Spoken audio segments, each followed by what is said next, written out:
Metro क्रमांक 4 म्हणजेच वडाळा ते ठाणे कासारवडवलीपर्यंतच्या मेट्रोचा कामाचं काम सुरू आहे आणि याच काम सुरू असतानाच्या वेळी मुलुंडमध्ये काल एक दुर्घटना घडली।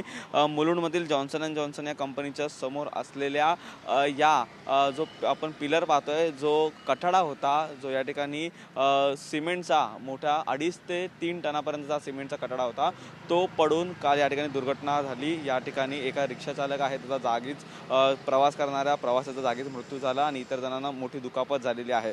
काल या ठिकाणी आहे तो संपूर्ण रस्ता बंद करण्यात आलेला होता। घटना झाल्याच्या नंतर या ठिकाणी मुंबई महापौर ऋतू तावडे यासोबतच स्थानिक आमदार हे ठिकाणी येऊन संपूर्णपणे या ठिकाणाचा पाहणी केली।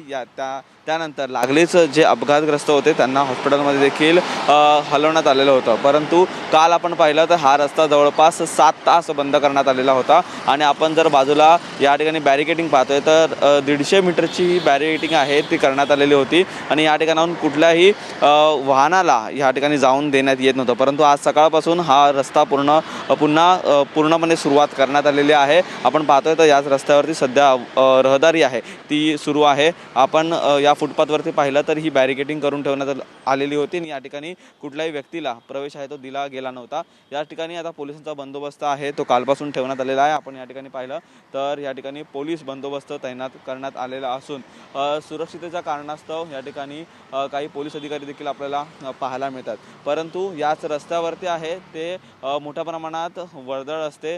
LBS मार्ग म्हणून या रस्त्याला ओळखला जातो। परंतु सुरक्षा आहे त्या सुरक्षतेच्या अनुषंगाने या ठिकाणी काल 150 मीटरची बॅरिकेडिंग आहे ती करून ठेवलेली होती।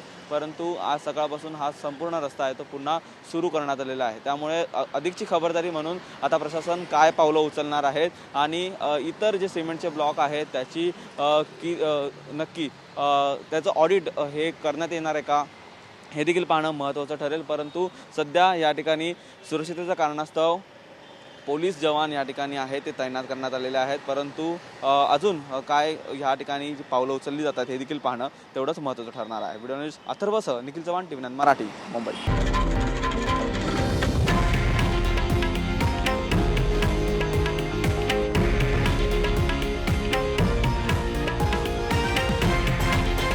हे आहे देशातील नंबर 1 न्यूज नेटवर्क आणि आपण पाहत आहात TV9 मराठी, एकमेव।